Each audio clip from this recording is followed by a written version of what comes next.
त्यानंतर काणेर रोडचा जो साईड रस्ते होते, साईडचा जो पंखा होता रस्त्याचा, तो भरण्याचं काम आज सुरू केलेलं आहे. जवळजवळ याला अनेक दिवस पाठपुरावा केला होता. केज विकास संघर्ष समितीनं मध्यंतरी 2-3 आंदोलनही केली होती. मात्र त्यांनी हे कारण सांगितलं होतं की मजूर हे पश्चिम बंगालमध्ये मतदानासाठी गेल्यामुळे थोडा वेळ लागेल आणि अखेर त्यांनी सांगितल्याप्रमाणे 20 मेच्या अगोदर हे काम आपण सुरू करू असं म्हटले होते.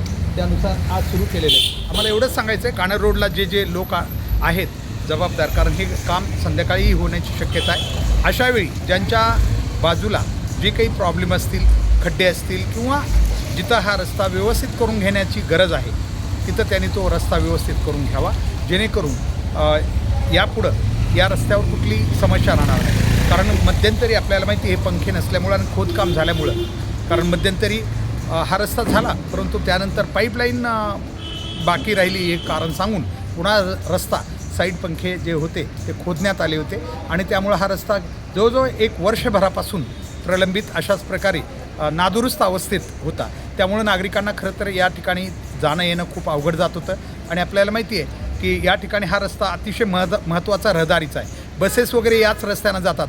इकडं जीवाचीवाडी पासून अलीकडच्या सगळ्या बाजूला बसेस ज्या जातात त्या या रस्त्यावरून जातात. त्यामुळं ग्रामीण भागात कानडी असेल, लवरी असेल किंवा पुढं येवता विडा या सगळ्या गाड्या याच मार्गे जात असल्यामुळं हा रस्ता खूप महत्त्वाचा झालेला होता. मात्र आता आज या रस्त्याचं काम सुरू केलेलं आहे. आम्ही फक्त नागरिकांना, या रस्त्याच्या कडेला राहणाऱ्या नागरिकांना एवढंच सांगतो आहे की रस्त्याचं काम चालू असताना ज्या काही समस्या आहेत त्या आपण सोडवून घ्याव्यात आणि काही अडचण असेल तर आपण कळवावं. परंतु हे एकदा राहिल्यानंतर पुन्हा हे होणार नाही. पारसच्या त्या ठिकाणी आपल्याला माहिती, जो काणेर रोडला पारस स्वीट होम आहे त्याच्या साईडलाही मोठा खड्डा आहे, तोही भरून घेणं गरजेचं आहे. त्यांना तेही सांगितलेलं आहे.